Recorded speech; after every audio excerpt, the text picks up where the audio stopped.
उसकी 34 आयत कोई एक जन हमारे लिए पढ़ दे प्रभु से। तब यीशु ने कहा, हे पिता, इन्हें क्षमा कर, क्योंकि ये नहीं जानते कि क्या कर रहे हैं। हालेलुया। जब वचन मुझे मिला मैं कुछ और चाहता था, हालेलुया, लेकिन परमेश्वर की इच्छा बड़ी है, हालेलुया। परमेश्वर ने कहा तो ये वाला वचन दे, हालेलुया। और परमेश्वर ने मुझे दिया जो मैं खुद नहीं समझता था, हालेलुया। मैंने इन दिनों में परमेश्वर से प्रार्थना की, प्रभु इस वचन को मैं क्या कहूँ, परमेश्वर पहले मुझे समझा दे, हालेलुया। और परमेश्वर ने समझाया, हालेलुया। जब हम पीछे प्रभु यीशु मसीह के जीवन को देखते हैं तो यीशु मसीह ने बहुत से रोगी आए, बहुत से बीमार आए, और वहां लिखा है कि यीशु मसीह ने कहा तेरे पाप क्षमा हुए, हालेलुया, हालेलुया। यीशु मसीह ने कहा तेरे पाप क्षमा हुए, हालेलुया।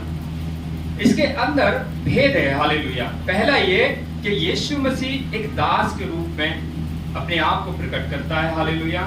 दूसरा है कि प्रभु यीशु मसीह एक अपने परमेश्वर के पुत्र के रूप में अपने आप को प्रकट करता है, हालेलुया। और तीसरा है कि वो सबके लिए प्रार्थना भी करता है, हालेलुया, हालेलुया। चीलों के लिए भी प्रार्थना की प्रभु ने। और उसी प्रकार जब हम देखते हैं, हालेलुया, तो परमेश्वर के पुत्र का जो रूप है, हालेलुया, जिसको कहते हैं पुत्र में परमेश्वर दिखाई देता है, हालेलुया। अगर किसी के सामने ये क्वेश्चन आए कि परमेश्वर को देखा, हालेलुया, तो कोई नहीं कहेगा कि नहीं देखा, परंतु विश्वासी वो अक्सर ये कहेगा कि मैंने देखा, हालेलुया। यीशु मसीह को जिसने देखा उसको उन्होंने परमेश्वर को देखा, हालेलुया। परंतु आज 2022 में कोई कहे कि यीशु मसीह को मैंने देखा, तो मैं समझता हूँ, हालेलुया, सब यही कहेंगे कि मैंने नहीं देखा, हालेलुया।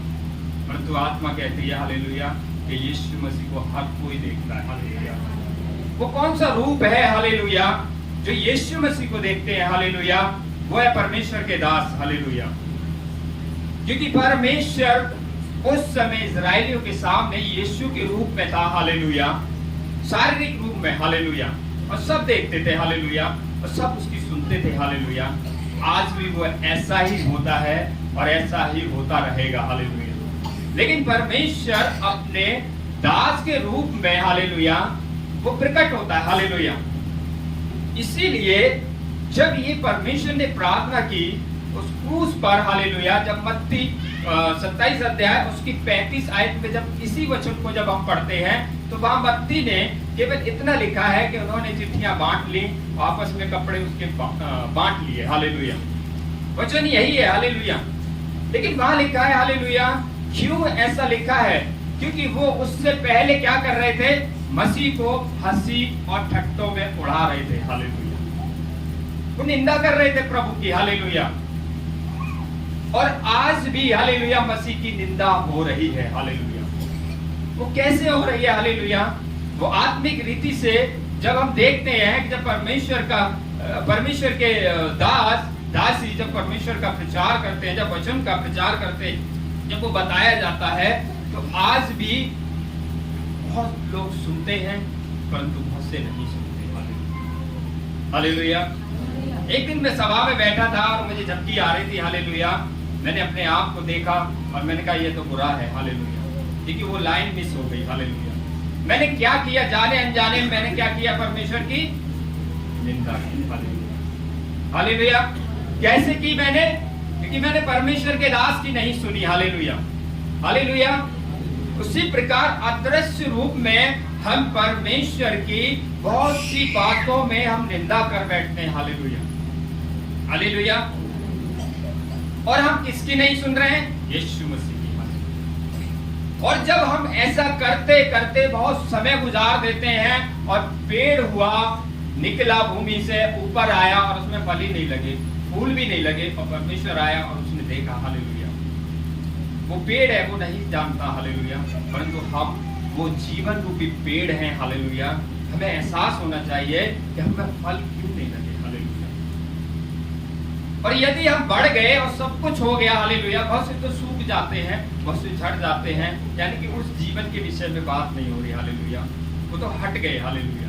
परंतु जो पेड़ भी है हरा भी है और उसमें फूल नहीं है, फल नहीं है, इसका कारण है हालेलुया हमने परमेश्वर की क्या की, हालेलुया। क्योंकि वचन सुनने से और सुनना और विश्वास कैसे होता है, सुनने से, हालेलुया।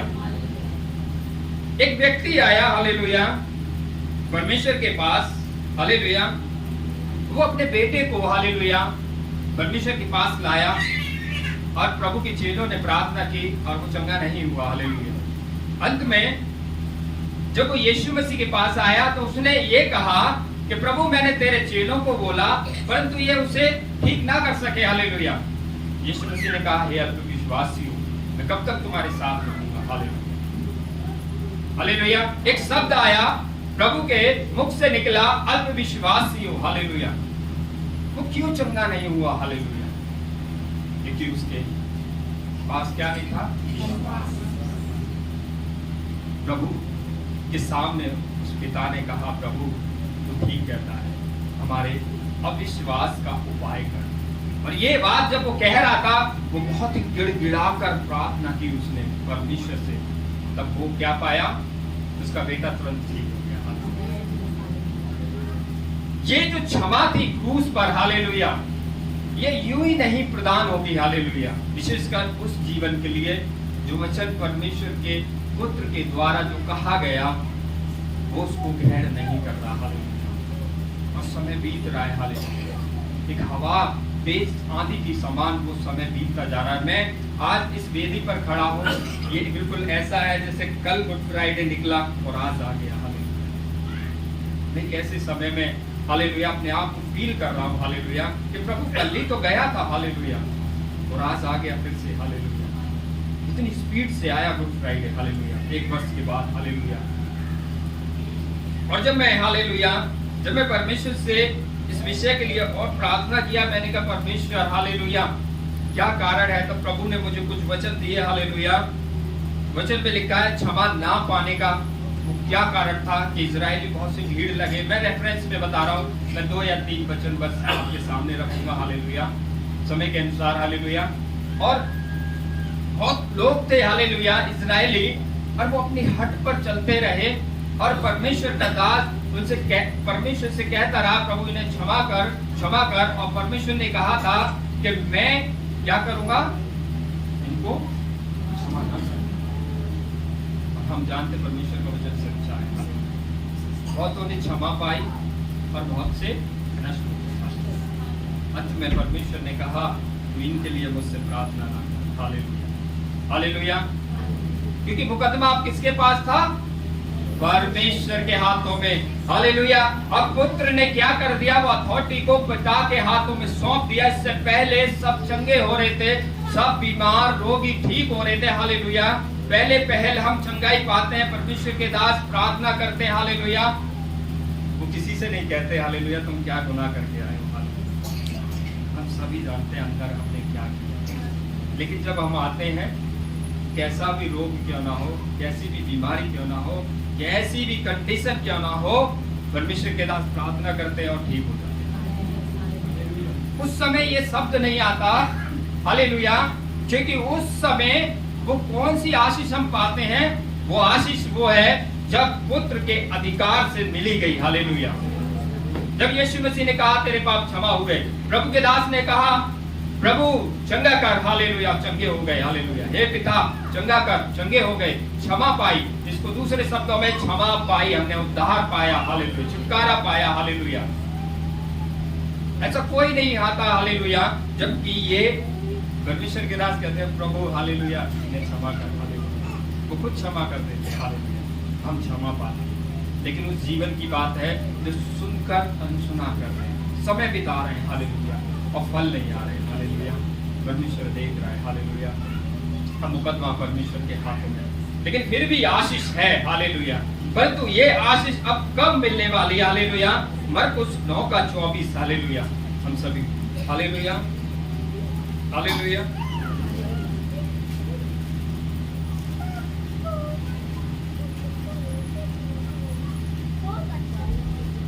मरकुस बालक के पिता ने तुरंत गिड़गिड़ाकर कहा, हे प्रभु, मैं विश्वास करता हूँ, मेरे विश्वास का उपाय कर। उसने गिड़गिड़ा कर कहा, हालेलुया। अब तक आसानी से आशीष मिल रही थी, हालेलुया। परंतु जब समय लापरवाही हमने बिताई, हालेलुया, और अविश्वास हमारे अंदर समा गया, हालेलुया। अगर हम वचन को सुनते और उसको ग्रहण करते हैं, हालेलुया, तो हमारे अंदर विश्वास होता है, हालेलुया। और विश्वास जब हमारे अंदर होता है तो हम फलवंत होते हैं, हरे भरे होते हैं, फूल होता है, हालेलुया। और परमेश्वर क्या करता है? इस्तेमाल करता है, हालेलुया। परमेश्वर खुश होता है, हालेलुया।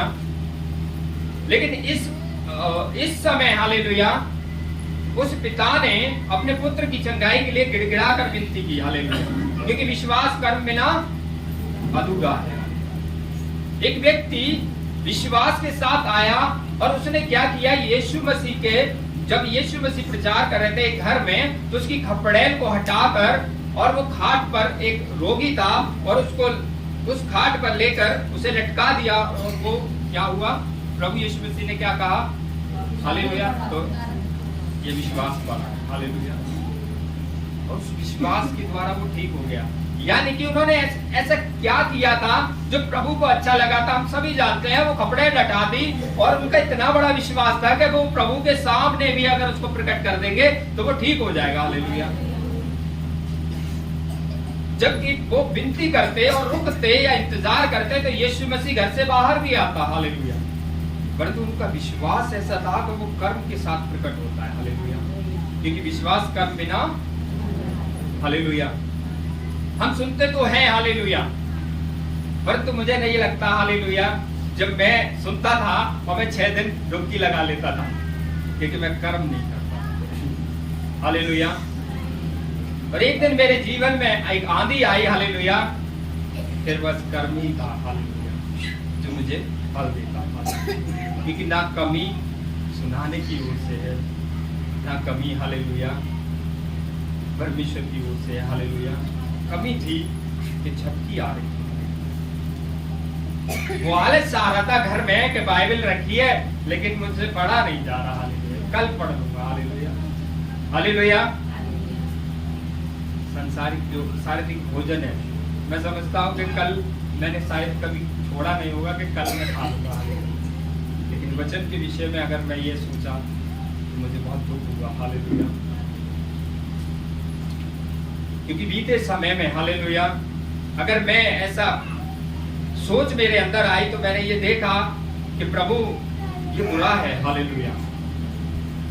और मैं इमीडिएट उठा और मैंने वचन पढ़े, प्रार्थनाएं की, हालेलुया, और मैं चलने लगा 6 दिन, हालेलुया, और परमेश्वर भरता गया, हालेलुया। क्योंकि जो वचन सुनने हैं, हालेलुया, उसको क्या करना है? मन लगाना है, हालेलुया। लेकिन पहले तो मैंने सुना ही नहीं था, सबसे बड़ी गलती तो यही कर दी, हालेलुया, सुना ही नहीं, हालेलुया। उसके साथ हमें सुनकर और उस पर मन लगाना। 6 दिन हमें मिले, या 6 घंटे मिले, या 6 दिन, महीने मिले, लेकिन हमें सुनकर उस पर मन लगाने से क्या होता है कि हमारे अंदर बने रहते हैं प्रभु के वचन, और अंदर तक चले जाते हैं। कहाँ तक? जब वचन जाता है तो हृदय में से छिद कर आर पार हो जाता है। वचन में लिखा है, कूदे कूदे को, हालेलुया। इस जीवन के अंदर जब वचन जाएगा परमेश्वर का, एक दिन संडे को पढ़ा और सुना हमने, अब मंडे को भी हमने सुना, उसी वचन को ध्यान किया, और सोमवार और ट्यूसडे को भी हमने ध्यान किया। ऐसे करते करते सप्ताह हो गया, हालेलुया, और वचन कहाँ चला गया? यहाँ से अंदर चला। ना तो किसी चिड़िया को अवसर मिला, हालेलुया, अगर उसे अवसर मिलता तो वह विश्वास डाल देता। ये काम शैतान करता है। पक्षी क्या करता है? वचन को, हालेलुया, हालेलुया। प्रभु ने क्रूस पर लटके हुए अब मुकदमा किसको सौंप दिया? परमेश्वर के हाथों में। अब वो क्षमा नहीं कर रहा है, वो परमेश्वर से कह रहा है, प्रभु इन्हें क्षमा करना, क्योंकि ये नहीं जानते क्या कर रहे हैं, हालेलुया। अब क्षमा परमेश्वर के हाथों में है, और जब परमेश्वर के हाथों में से क्षमा आती है, हालेलुया, बहुत रोना और गिड़गिड़ाना पड़ता है, हालेलुया, हालेलुया। एक नया व्यक्ति आता है, वो आशीष पा लेता है, हालेलुया, क्योंकि परमेश्वर ने यही फैलाया है, हालेलुया। लेकिन परमेश्वर चाहता है, हालेलुया, कि हम फल लाएं, हालेलुया। यिर्मयाह 31 अध्याय और उसकी 18, 19, 20 पढ़ेंगे। हालेलुया।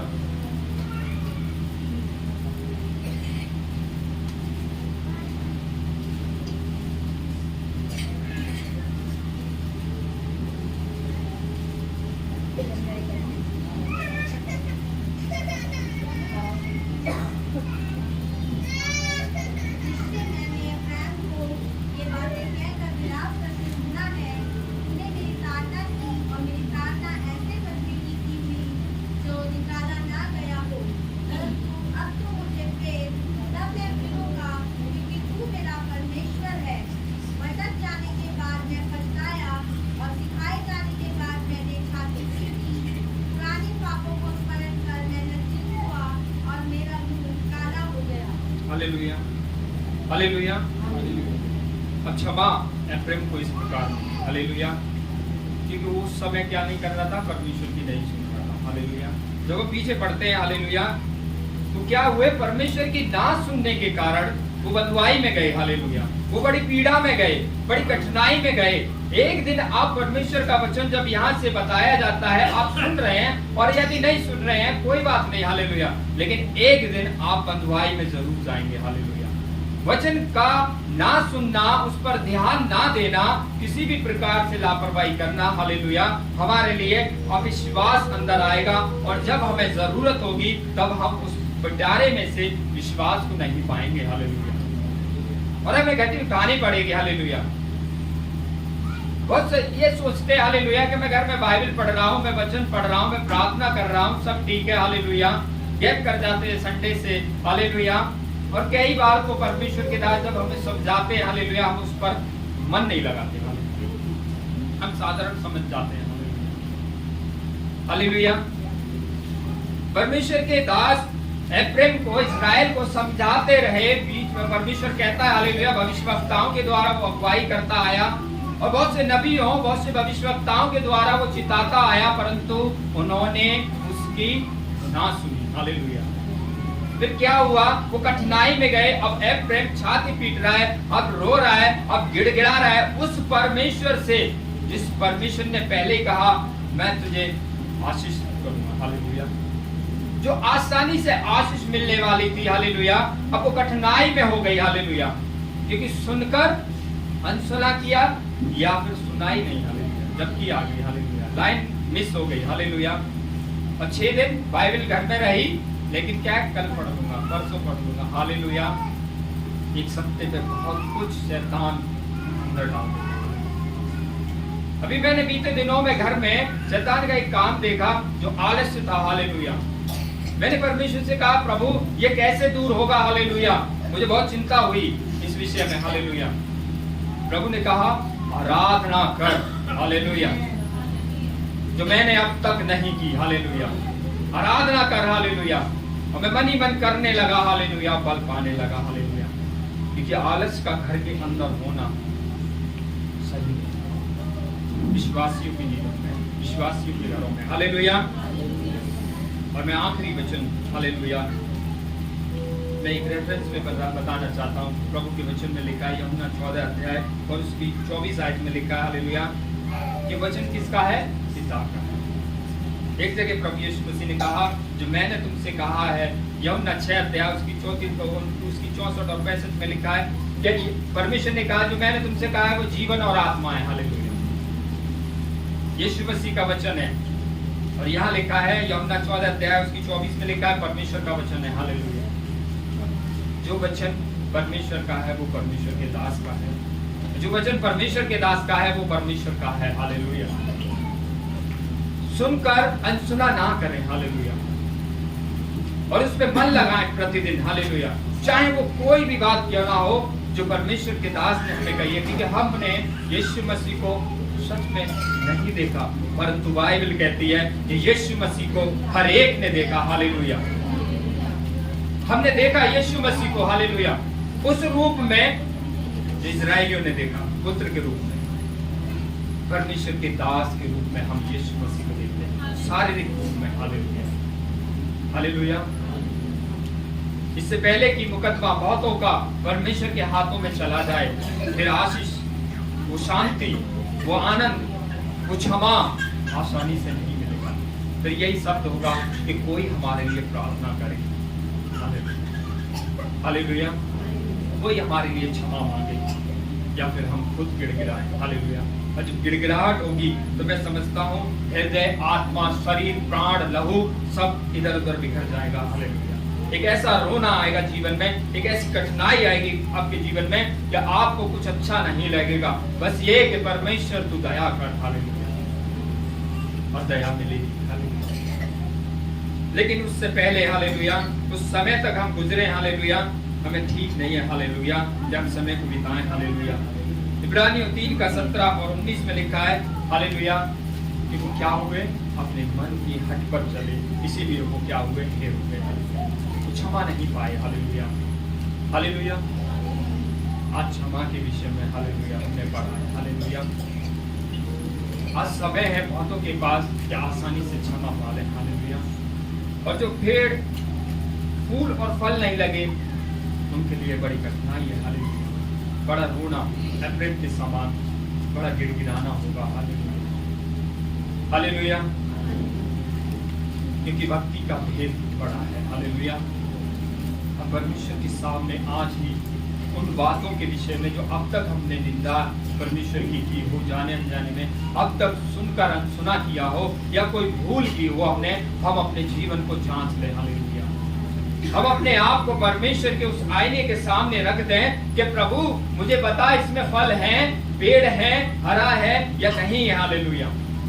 जो जीवन कलीसिया में है वो हरा भरा अवश्य होगा, ये पहचान है, हालेलुया।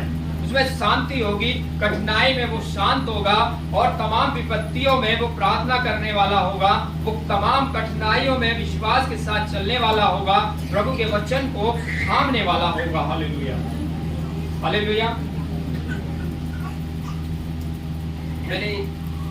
मैं खत्म करूंगा, हालेलुया।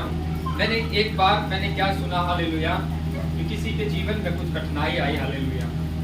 वो मेरे घर पर आए, हालेलुया, और उन्होंने अपनी कठिनाइयों को बताना शुरू किया, हालेलुया। मुझे बहुत दुख हुआ, हालेलुया, कि प्रभु ने तो सब कुछ दिया हुआ है, और दरअसल कठिनाई तो कुछ नहीं है, हालेलुया। क्योंकि जब परमेश्वर को देखते हैं तो कुछ नहीं है, यानी कि जब उसका वचन है हमारे हृदय में तो कुछ नहीं है, क्योंकि वचन ही नहीं था, खाली थे दाम, हालेलुया, खाली थे वो मस्के, हालेलुया, जो भरे जाते आते हैं हम, हालेलुया।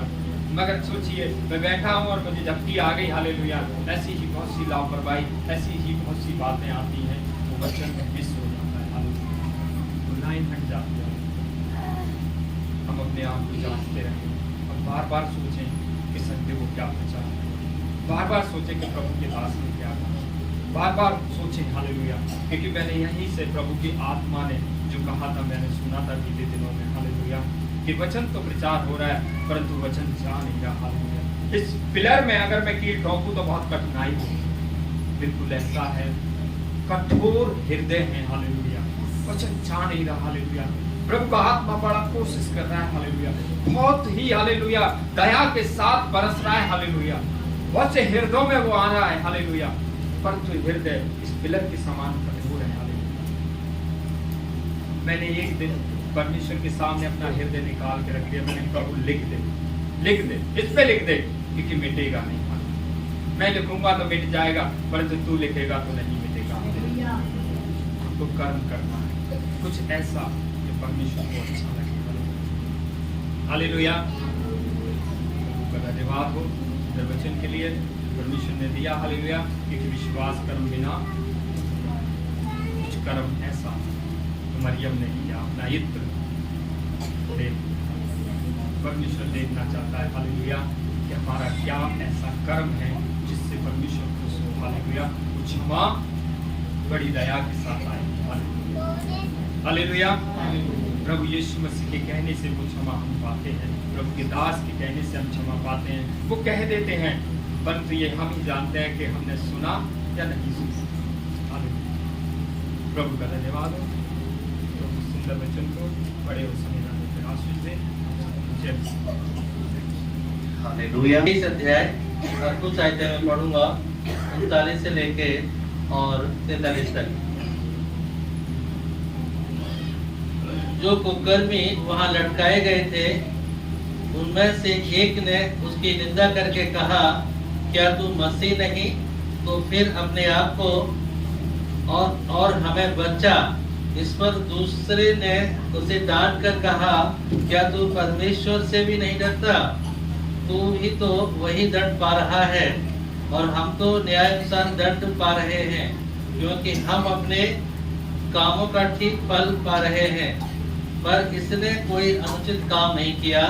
तब उसने कहा, हे यीशु, जब तू अपने राज्य में आए तो मेरी सुधि लेना। और उसने उससे कहा, मैं तुझसे सच कहता हूँ कि आज ही तू मेरे साथ स्वर्ग लोक में होगा। आमीन। तो परमेश्वर का धन्यवाद हो अच्छा वचन के लिए। उर्दू में कलमा बोलते हैं, कलमा। और मैं उर्दू की संगति में एक बार गया तो मेरी समझ नहीं आया था क्या है, ये कलमा है। हालेलुया। लेकिन ये वचन है, हिंदी वचन है। ये वचन में लिखा है कि हे परमेश्वर, जब तू अपने राज्य में आए तो मेरी सुधि लेना। हालेलुया। क्योंकि परमेश्वर का राज्य कैसा है? परमेश्वर का राज्य ये राज्य नहीं है जो यहाँ पर है। हालेलुया। परमेश्वर का राज्य है, वहाँ लड़ाई दंगा नहीं होता है। हालेलुया। क्योंकि परमेश्वर के वचन में ऐसे लिखा है, जब याकूब ने कहा कि हे परमेश्वर, तू मुझे सुधि लेना, और जब तू अपने राज्य में आए तो तू मुझे मेरी सुधि लेना। लेकिन परमेश्वर ने कहा, तू आज ही मेरे साथ स्वर्ग लोक में होगा। हालेलुया। और कैसा वो राज्य है? यूहन्ना की किताब 18:36 में आयत में लिखा है, वहाँ लड़ाई दंगा नहीं होता है। हालेलुया। अगर लड़ाई दंगा वहाँ होता तो उसके शिष्य उसे लड़ाई कर रहे होते। हालेलुया। लड़ाई करके उस राज्य का कब्जा करते। लेकिन उसका राज्य यहाँ का राज्य नहीं है। उसका राज्य बिल्कुल अलग है और निराला राज्य है। हालेलुया। उस राज्य में ले जाने के लिए परमेश्वर ने अपने पुत्र को दिया, इस दुनिया में भेजा। हालेलुया। ताकि जो विश्वास करे वो नाश नहीं हो, अनंत जीवन प्राप्त करे। हालेलुया। और अनंत जीवन देने के लिए यीशु मसीह आया। हालेलुया। और कैसे जीवन देने आया? यीशु मसीह, जब परमेश्वर ने आदम और हव्वा को बनाया, परमेश्वर ने आदम और हव्वा को बनाया, और जब बनाया तो वहां पर उन्होंने पाप भी किया। हालेलुया।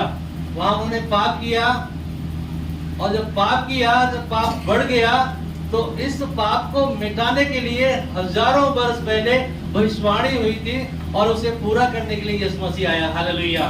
उस भविष्यवाणी को पूरा करने के लिए आया। और दूसरा, जो अदन की वाटिका में जो पाप किया था, उस पाप को खत्म करने के लिए आया। हालेलुया। तीसरा, जो मनुष्य जो श्रापित किया गया था, शैतान के खातिर उसे श्राप के अंडर लाया गया था। यानी खून, यानी तेरा पसीना माथे से बहेगा और एड़ी तक आएगा, और तू अपने पसीने की कमाई को खाएगा, और तेरे कारण ये जमीन क्या है? श्रापित होगी। और श्रापित का चिन्ह है कि ऊंट कटारे उगाएगी। हालेलुया। ऊंट कटारे उगाएगी। तो इसको खत्म करने के लिए यीशु मसीह आया। हालेलुया। और हमें आशीष देने यीशु मसीह आया। हालेलुया। आज हम पाप से, श्राप से, तमाम सारे बंधनों से हम जकड़े हुए हैं। इसको खत्म करने के लिए आया। हमारे दादा परदादाओं से हमारे पीछे तमाम सारे श्राप पीछा करते हैं, उसको खत्म करने के लिए यीशु मसीह आया। हालेलुया। कुलस्सियों की किताब 2 अध्याय उसकी 14वीं और 15वीं आयत लिखा है कि विधियों का वो लेख जो हमारे नाम पर था, उसको परमेश्वर खत्म करने के लिए आया। उस पर क्रूस पर से क्या कर दिया? कीलों से जड़ करके, और क्या है, उसे ठट्टा करके क्या कर दिया? हमारे ऊपर से हटा दिया। हालेलुया।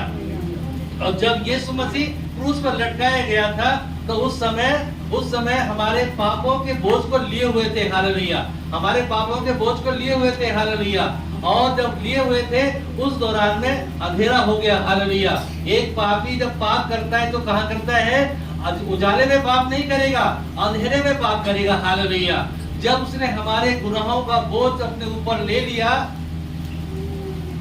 जब उसने हमारे गुनाहों का बोझ अपने ऊपर ले लिया, तो वहां पाप की वजह से वो अंधकार चारों ओर हो गया। हालेलुया। उस अंधकार में यीशु मसीह 3 घंटे तक रहा। उस अंधकार में क्या बीता होगा ये किसी को नहीं पता। हालेलुया। वो पुत्र जानता है कितनी परेशानी उस वक्त होगी। हालेलुया। लेकिन परमेश्वर का वचन ऐसे कहता है, परमेश्वर ने अपने पुत्र को अपने पुत्र को इसलिए भेजा कि ये मेरा पुत्र क्रूस पर चढ़ जाएगा और इसके अंदर वो क्षमता है कि मरने के बाद भी जीवित हो सकता है। हालेलुया। क्योंकि हजारों वर्ष पहले भविष्यवाणी जो हुई थी वो ये हुई थी कि मानव जाति में से एक निर्दोष व्यक्ति जब तक अपना बलिदान न चढ़ाएगा तब तक इस मानव जाति का उद्धार नहीं हो सकता है। हालेलुया। वो उद्धार देने के लिए यीशु मसीह आया। हालेलुया। यीशु बाइबल के ज्ञाता टीचर बाइबल स्टडी करते हैं तो वहां पर ऐसे बताते हैं यीशु मसीह ने 3 बार अपना खून बहाया। हालेलुया। यीशु मसीह ने 3 बार अपना खून बहाया। पहला बहाया जब खतना किया गया, दूसरा बहाया जब यीशु मसीह प्रार्थना के लिए गत्समनी पकड़वाने से पहले जब प्रार्थना कर रहे थे तो उनका पसीना खून के समान टपक रहा था। हालेलुया। और तीसरा क्रूस पर भाला लगा था। हालेलुया। और तीनों का अलग अलग एक महत्व है, इस भेद है। हालेलुया। तीनों का अलग अलग भेद है। जो माथे से जो खून टपक रहा था, पसीना खून बनकर के टपक रहा था, ये क्या था? ये हमारे मनुष्य के जीवन में जो श्राप था, पृथ्वी ऊंट कटारे उगाती थी। हालेलुया। उस श्राप को खत्म करने के लिए जो आदम ने अदन की वाटिका में श्राप दिया गया था, जब तेरा पसीना बहेगा तो पसीना के कारण और जमीन पर गिरेगा और जमीन क्या हो जाएगी? श्रापित हो जाएगी। हालेलुया। तो उस वाटिका के कारण सेम वाटिका गत्समनी एक वाटिका थी। हालेलुया। सेम वो वाटिका थी, उसी वाटिका में पाप किया गया था और उसी वाटिका की तरह गत्समनी एक वाटिका थी। उसी वाटिका में परमेश्वर ने उस सारे पाप को खत्म किया। हालेलुया। और खत्म किया और क्रूस पर वो चढ़े। हालेलुया। और तब इस तरह से परमेश्वर ने इस हमारे श्राप को गत्समनी की वाटिका में खत्म किया और खत्म करके मनुष्य के से सारे पाप को, बंधन को, श्राप को हटा दिया और आजाद कर दिया मानव जाति के लिए। हालेलुया। सिर्फ उनके लिए जो उस पर विश्वास करेगा। हालेलुया। जब यीशु मसीह क्रूस पर चढ़ाए जा रहे थे, मैं शॉर्ट में बताऊंगा, टाइम कम होगा। जब यीशु मसीह क्रूस पर चढ़ाए गए थे तो 2 डाकू उनके साथ लटके हुए थे। हालेलुया। सिर्फ यीशु मसीह के क्रूस के ऊपर लगा हुआ था यहूदियों का राजा और डाकू बिल्कुल अलग थे, कुछ नहीं था। हालेलुया। लेकिन उस समय पे एक डाकू के मन में आया, विरोध किया तो दूसरे डाकू ने कहा, अभी पढ़ा था, तो तूने तो गलती किया है, नेक्स्ट ने तो गलती नहीं किया है, लेकिन फिर इसको क्रूस पर चढ़ाया जा रहा है। अभी हमने पढ़ा। लेकिन दूसरे डाकू ने कहा, हे प्रभु, जब तू अपने राज्य में आए तो तू मुझे याद करना। हालेलुया। सब परमेश्वर ने कहा, आज ही तू मेरे साथ स्वर्ग में होगा। हालेलुया। हालेलुया। तो जमीन पर जो कांटे बहाए गए थे तो यीशु मसीह के कांटों का मुकुट लगाया गया। हालेलुया। कांटों का मुकुट यहाँ लगाया गया, इसलिए लगाया गया कि जो पृथ्वी जमीन ऊंट कटारे उगाती है, वो कांटे जो थे अब वहां न रहेंगे, श्राप जो था वहां नहीं रहेगा और हमारे जीवन में वो कटारे और कांटे नहीं रहेंगे, श्राप नहीं रहेगा। उन कांटों को लेकर के वो अपने माथे पर जड़ लिया। हालेलुया। ताकि मनुष्य क्या हो? आजाद हो जाए। हालेलुया। क्योंकि परमेश्वर ने आदम और हव्वा को जो पाप किया था उनको भी चमड़े के वस्त्र पहना करके निकाला था। हालेलुया। और कुछ जूते भी पहनने की जरूरत थी, जूता बनाए गए उनके लिए। हालेलुया। कांटों से बचने के लिए। हालेलुया। तो परमेश्वर ने इन सब चीजों से मनुष्य को आजाद करने के लिए यीशु मसीह को क्रूस पर भेजा अपने पुत्र के लिए। हालेलुया। ताकि हमारे सारे पापों से हमें छुटकारा मिल जाए। तब हमारे श्रापित जो कांटे थे वो प्रभु यीशु ने अपने ऊपर ले लिया। हालेलुया। और हमारा पापों का, श्रापों का बोझ अपने ऊपर उठा लिया और हमारे विरोध में जो विधियों का लेख था उसे पूरा कर दिया यीशु मसीह ने। और इस तरह से परमेश्वर ने अपने पुत्र के द्वारा हमारे लिए ये रास्ता अपनाया। हालेलुया। जब यीशु मसीह क्रूस पर लटके हुए थे तब वहां पर उनके भाला भी मारा गया। हालेलुया। जब उनके भाला मारा गया तब भाला मारने के बाद में यीशु मसीह की मृत्यु हुई थी, हालेलुया। और लेकिन डाकू जो थे उनकी मृत्यु को पैरों की हड्डियों को तोड़ करके किया गया था, हालेलुया। और जब यीशु मसीह के जब भाला मारा गया, भाला मारने के बाद में उनके शरीर से खून बहा, पानी बहा, हालेलुया। इसका भी एक भेद है। जब खून बहा, खून का मतलब है हम पापियों को यीशु मसीह उस लहू से धोकर शुद्ध करे, हालेलुया। और पानी जो बहा उसका चिन्ह है कि बपतिस्मा का चिन्ह है, हालेलुया। क्योंकि जब एक स्त्री का जब ऑपरेशन होता है तो उसके पेट में से बच्चा निकलता है, हालेलुया। जब हव्वा और आदम थे, आदम से पहले हव्वा नहीं थी, लेकिन आदम का ऑपरेशन किया गया, उसके अंदर से हव्वा को निकाला गया, हालेलुया।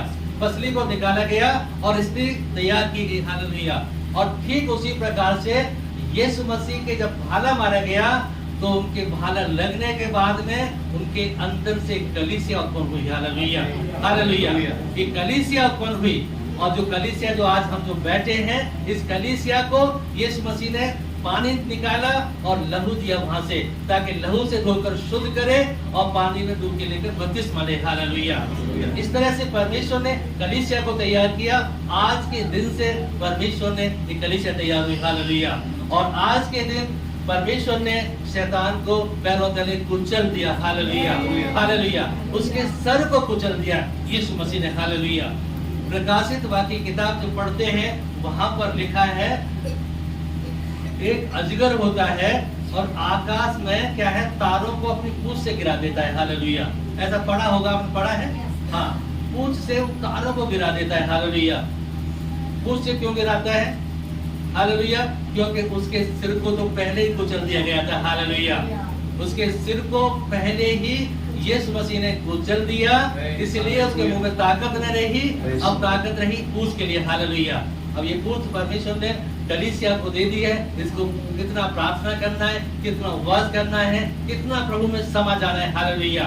अगर आज हमने विश्वास किया है या हमने 10 साल पहले विश्वास किया है, वही विश्वास हमने अब तक बने हुए हैं, तो समझ लो कि हमारा उन्नति है, हमारी आत्मा बलवंत है, हालेलुया। क्योंकि अगर हमने विश्वास किया और विश्वास करके उसकी आज्ञा के अनुसार नहीं चले तो फिर समझ लो हमारे लिए एक रास्ता दूसरा है, हालेलुया। लेकिन आज्ञा मानने वालों के लिए परमेश्वर ने एक रास्ता तैयार किया है, वो यीशु मसीह ने अपना कुर्बानी दे करके सत्य का मार्ग तैयार किया है। इस पर हमें जूते पहनकर नहीं, हमें नंगे कदम भी हमें चलने के लिए हमें दौड़ सकते हैं, हालेलुया। क्योंकि यीशु मसीह हमें आशीष देने आया, तमाम पाप से, श्राप से, विधियों के लेख से, तमाम सबसे आजाद करके बीमारी से छुटकारा दे करके परमेश्वर ने मनुष्य को आजाद किया, हालेलुया। आज हम यहाँ बैठे हुए हैं, परमेश्वर के छुड़ाए हुए लोग बैठे हुए, हालेलुया। अगर आप समझते हैं हमें छुड़ाया हुआ हूँ, तो आज ये निर्णय ले, मैं छुड़ाया हुआ हूँ, तो बीमारी, आपत्ति, परेशानी कोई क्यों ना हो, लेकिन कोई मुझ पर प्रबल नहीं हो सकती है, हालेलुया। लेकिन वो हमें डरा सकती है, लेकिन हम पर प्रबल नहीं हो सकती है, हालेलुया। क्योंकि हमारे साथ कौन है? यीशु मसीह, हालेलुया। जब यीशु मसीह हमारे साथ है तो हमें डरने की क्या बात है, हालेलुया। क्योंकि परमेश्वर का वचन वो है, परमेश्वर वो है। इब्रानी किताब और तीसरा एक अध्याय उसकी तीसरी आयत निकाल के पढ़ेंगे तो वहाँ क्या लिखा है? वह उसकी महिमा का प्रकाश, हाँ। और उसके तत्व की छाप है, हाँ। और उस सब वस्तुओं को अपनी सामर्थ्य के वचन से हाँ। संभालता है। हाँ, सब वस्तुओं को अपनी सामर्थ्य के वचन से संभालता है, हालेलुया। क्योंकि उसे अधिकार मिला है। यहूदा किताब 17 अध्याय दूसरी आयत लिखा है, परमेश्वर को प्राणियों पर अधिकार मिला है, उसको जीवन देने का अधिकार मिला है, हालेलुया। जब परमेश्वर का ये अधिकार हम सारे ऊपर है, तो अधिकार के साथ प्रभु यहाँ लाया है, और हम बेटा और बेटी का ये अधिकार है, जिस चीज की हमें जरूरत है उससे हम मांगे, हालेलुया। ऐसा ना हो कि हमारे पैर फिसल जाए, कदम लड़खड़ा जाए, हालेलुया। परमेश्वर का वचन कहता है, अगर तुम मेरे बेटा और बेटी हो तो किस चीज की जरूरत है, मांगोगे मैं तुम्हारे लिए दे दूंगा, हालेलुया। तो परमेश्वर का वचन कहता है परमेश्वर का वचन कहता है कि यीशु आज हमारे लिए क्रूस पर चढ़ा, हालेलुया। और इसलिए चढ़ा कि हमें तमाम सारे श्रापों से वो आजाद कर दे, हालेलुया। और इस डाकू ने यीशु मसीह को जान लिया था, इसलिए उसने कहा था कि परमेश्वर तू अपने राज्य में मुझे याद करना, हालेलुया। अगर आज आपने यीशु मसीह को जान लिया है तो आप कह सकते हैं हे परमेश्वर तू जब तू मुझे भी अपने राज्य में बड़े विश्वास के साथ बनाए रखना, और जब तू आए तो मैं तेरे राज्य में मैं जा सकूं, हालेलुया। क्योंकि यीशु मसीह ने हमको ऐसा बनाया है कि हम उस राज्य में जा सके, हालेलुया। क्योंकि अगर उसकी मर्जी के अनुसार न चले तो हम यहाँ कहाँ समा जाएं, कोई भरोसा नहीं। सिर्फ एक ही आग रह जाएगी, वो आग एक अलग है उस शैतान और उसके वंश के लिए, हालेलुया। परमेश्वर ने आज हमें उस आग से बचाने के लिए क्रूस पर चढ़कर आज अपना बलिदान देकर आज हमें आजाद किया, हालेलुया। तो ये आजादी हमारे जीवन से, हमारे मुख से, हमारे दिल के अंदर, हमारे घर में हम जहाँ रहते हैं महसूस होनी चाहिए, हालेलुया। अगर हम आज आजाद हैं तो हम आजादी फील करना चाहिए, हालेलुया। आलस से दूर रहना चाहिए, जैसे अभी अनूप ने बताया। अगर आलस्य में रहते हैं तो आलस्य शैतान का कब्जा है, हालेलुया। अगर प्रार्थना में नींद आती है तो ये हमारी आत्मा की कमजोरी है, हालेलुया। वचन ऐसे बताता है अगर हम आत्मा में बलवंत हैं तो न आलस्य होगा न निंदा होगी, शैतान का कोई मंत्र नहीं चलेगा, हालेलुया, हालेलुया। तो ये मंत्र पर विजय दी यीशु मसीह ने, हालेलुया। बाइबल लिखा है जो क्रूस की तरफ देखेगा और उसके सारे पाप धुल जाएंगे, हालेलुया। उसने हमारे पापों को जो काली घटा के समान जो थे वो सबको हमारे पीछे समुद्र में फेंक दिया, हालेलुया। और इतनी दूर कर दिया, पूरब से पश्चिम, इतनी दूर सारे पापों को, श्रापों को दूर कर दिया, जिसने परमेश्वर हमें आजाद किया, हालेलुया। थैंक यू अद्भुतकारी दयालु प्रभु जी, इस वचन के अनुसार अपने बच्चों को आशीष कर प्रभु जी। कोई भी तेरा बच्चा निर्भर न रहे परमेश्वर, इस वचन को जाने, सत्य को जाने और सत्य आजाद करके आजादी की ओर लेके चल और तेरी महिमा करते हुए आगे बढ़ते जाए, यीशु के नाम में, आमीन। प्रभु यीशु के द्वारा कहे गए वो 7 वचन जो बहुत ही मायने रखते हैं, एक एक वचन की बहुत गहराई है जिसे हमें समझना बहुत ही जरूरी है। और जब हम उसे समझ जाते हैं तो सच में प्रभु से हम कभी भी दूरी नहीं बना पाते, उसमें ऐसे लिप्त हो जाते हैं कि कभी भी हम उसे छोड़ना नहीं चाहते। उसकी वो सामर्थ्य जो हम में आती है वो प्रभु हमें उसमें बनाए रखती है। तेरा वचन प्रभु जी जो क्रूस पे तीसरा वचन कहा गया, पिता परमेश्वर महान सर्वशक्तिमान पिता, वो यूहन्ना 19:26 में आपने कहा जब यीशु ने अपनी माता और उस चेले को जिससे वह प्रेम रखता था पास खड़े देखा तो अपनी माता से कहा, हे नारी देख यह तेरा पुत्र है। तब उसने चेले से कहा, यह तेरी माता है। और उसी समय से वह चेला उसे अपने घर ले गया। इस वचन की बहुत गहराई है कि प्रभु यीशु ने उस समय जब क्रूस पे ऐसी परिस्थिति में थे, अथक पीड़ा में थे, तब भी उन्होंने अपनी जिम्मेवारी को, जो संसारिक जिम्मेवारी थी, उसे वो नहीं भूले। वो इस बात को पूरी तरह से हमारे सामने भी रखते हैं, क्योंकि उस समय जो माता मरियम थी उन्होंने अपनी कोख से उसे जन्म दिया, प्रभु यीशु को बढ़ते हुए देखा और उस बेटे को सारी बुराइयों से देखा कि वो दूर रहा, पाप से रहित था, उसने कोई पाप नहीं किया था। और उसके लिए जो भविष्यवाणियां दी गई थी, और उस समय वो हो सकता है विश्वास में कमजोर पड़ गई हो कि जो भविष्यवाणियां उसके लिए दी गई थी, लेकिन ये क्या, ये तो एक पापियों के साथ क्रूस पे चढ़ाया गया है जो कि उसके लिए नहीं थी। वो ऐसा सोच भी नहीं सकती थी, क्योंकि उस समय जो माँ की एक विडंबना थी, एक दुखी मन और ऐसी परिस्थिति में अपने पहलौठे पुत्र को जो देख रही थी, वो असहनीय पीड़ा में वो इतनी दुखी थी कि सोच भी नहीं सकती थी कि ये जो इस समय प्रभु यीशु जो है परमेश्वर की इच्छा को पूरा करने के लिए क्रूस पे है। उस समय तो सिर्फ उसे पुत्र दिखाई दे रहा था और उस पुत्र के कारण वो बहुत दुखी थी, विचलित थी और वो ऐसी विडंबना में थी कि इस समय कोई भी प्रभु यीशु के साथ में नहीं था। जो जिनको उन्होंने चंगाई दी, जिनके लिए इतने बड़े बड़े काम किए, अंधों को आंखें दी, और ऐसी परिस्थिति में भी वो सब उसे छोड़ के चले गए।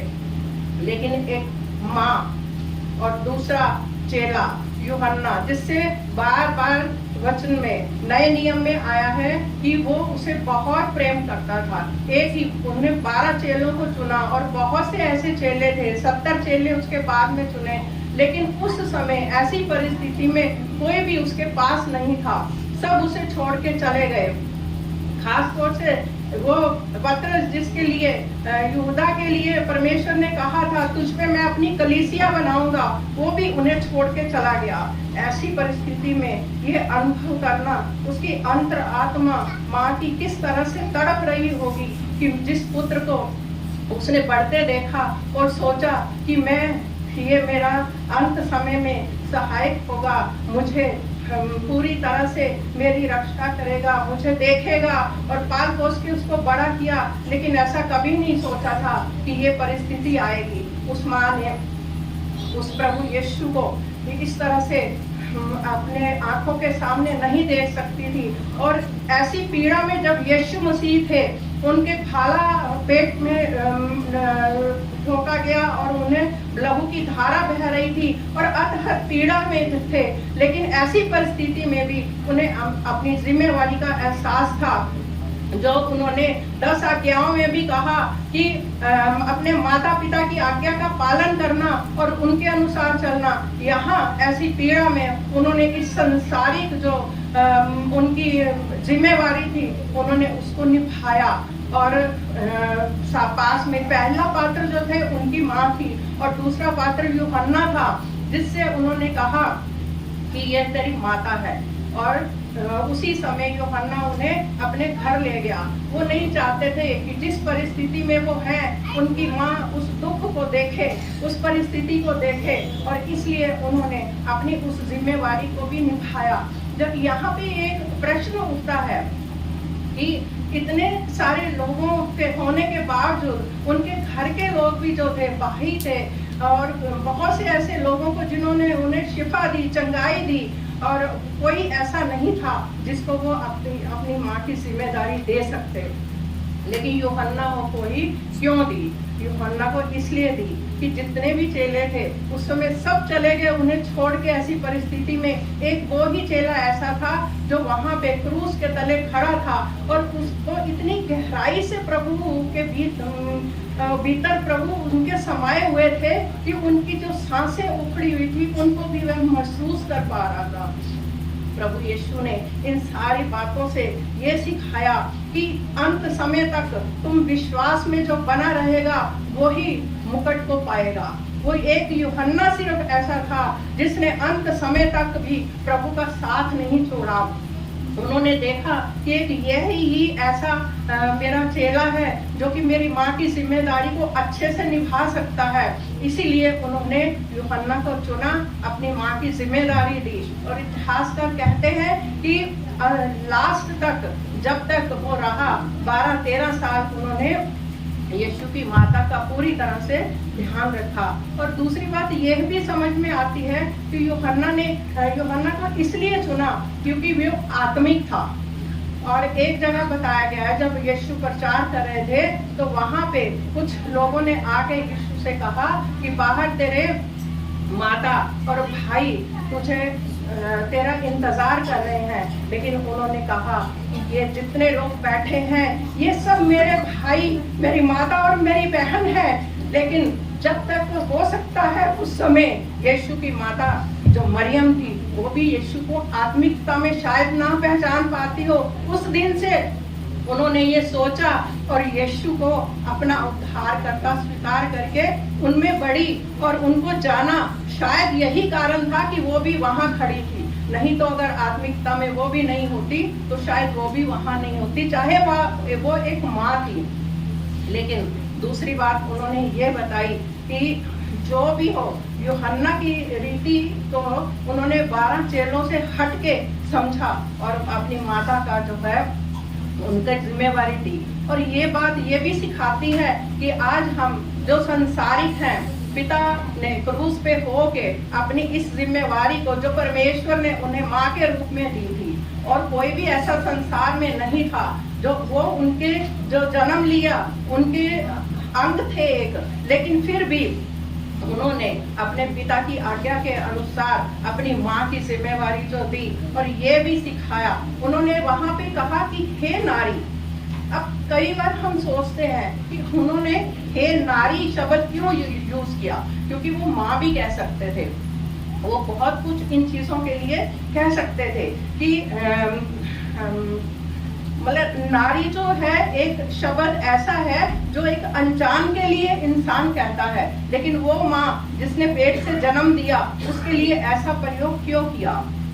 इससे बहुत सी बातें जो हो सकता है, उन्होंने पहली चीज ये इसलिए कही कि ताकि वो माँ ये समझे कि जिस तरह मैं इतने संसार का एक उद्धार करता हूँ, उसका भी उद्धार करता हूँ, वो उद्धारकर्ता के रूप में उसे स्वीकार करे, सिर्फ एक माँ के रूप में नहीं।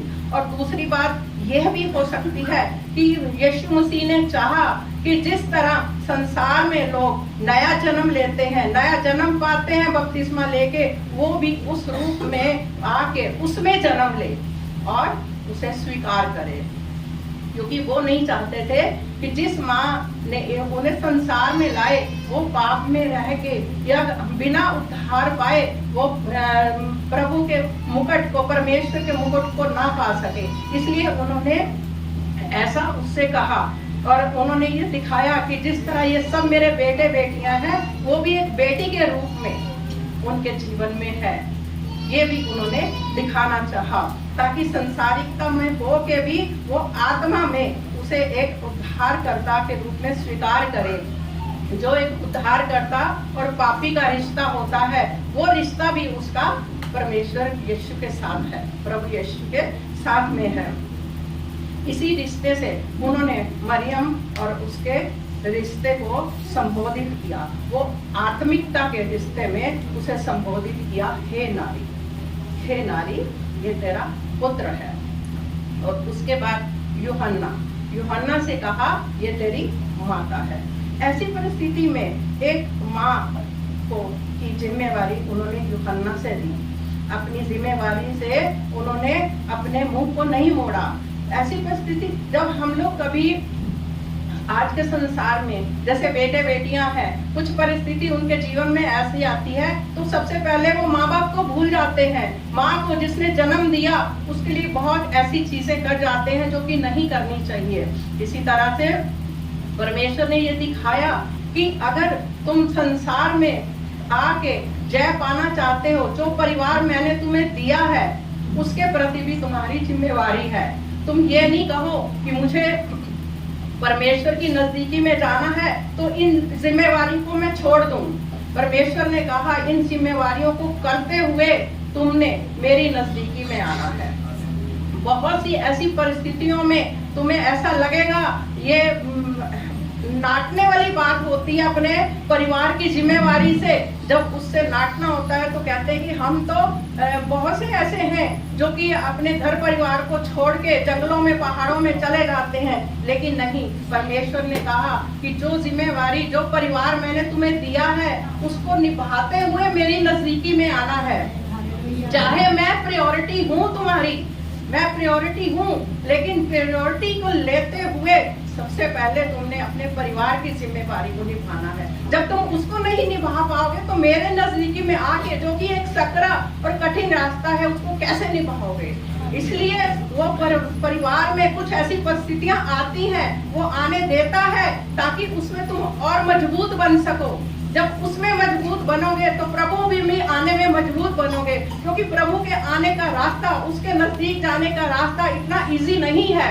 सबसे पहले अपने घर के लोग जिनके लिए दिन रात तुम मेहनत करते हो, सब कुछ करते हो और अपना एक एक पल देते हो, वही तुम्हारा विरोधी हो जाएगा जब तुम प्रभु के पास आओगे। लेकिन प्रभु ने कहा इन परिस्थितियों से, कठिन परिस्थितियों से जब निकल के तुम मेरे पास आओगे, तब ही तुम मेरे चेले कहलाओगे, तब ही तुम्हें स्वर्ग का रास्ता मिलेगा, क्योंकि तुम पूरी रीति से, अच्छी रीति से उसमें चल पाओगे। इसलिए पिता परमेश्वर, महान सर्वशक्तिमान पिता ने ये हमें दिखाया कि जिम्मेवारियों को पूरा करना है। और लास्ट में बस मैं एक ही वचन इसके लिए कहूंगी कि 1 तीमुथियुस 5:8 में लिखा है, पर यदि कोई अपनों की ओर निज करके अपने घराने की चिंता ना करे, तो वह विश्वास से मुकर गया और अविश्वासी से भी बुरा बन गया। प्रभु ने अविश्वासियों के लिए बहुत ऐसी बातें रखी हैं जो कि बहुत ही कठिन है और उनके लिए करना बहुत जरूरी होता है, लेकिन वो अपने परिवार में ही अविश्वास में जब मुकर जाते हैं तो परमेश्वर कहता है हमें अपने परिवार का ध्यान रखना है, उससे मुकरना नहीं है, उससे नाटना नहीं है, और यूहन्ना की तरह हर समय विश्वास में बने रहना है, ना सिर्फ दुख में, सुख में, पर दुख में भी, ना सिर्फ अच्छे समय में, कठिन समय में भी, और कितनी भी प्रतिकूल परिस्थितियां आए, हमें उस समय प्रभु यीशु के सहारा लेके उसकी प्रार्थना, उसकी स्तुति आराधना करते हुए, क्योंकि वो एक ऐसी ताकत है जिसने हमें क्रूस पे अपनी जान दे के वो सामर्थ दी है। उसकी सामर्थ हमें मिलती है जब उसकी प्रार्थना में जुड़ते हैं और उसके साथ एक मन हो गए, क्योंकि वचन कहता है जब भी मेरे नाम से 2 या 2 से अधिक एक मन होगे। लेकिन वो सारी चीजें ठीक है, हम बैठते हैं, सब करते हैं, लेकिन मन एक नहीं होता। परिवार का किसी का मन इधर भटक रहा है, किसी का उधर भटक रहा है।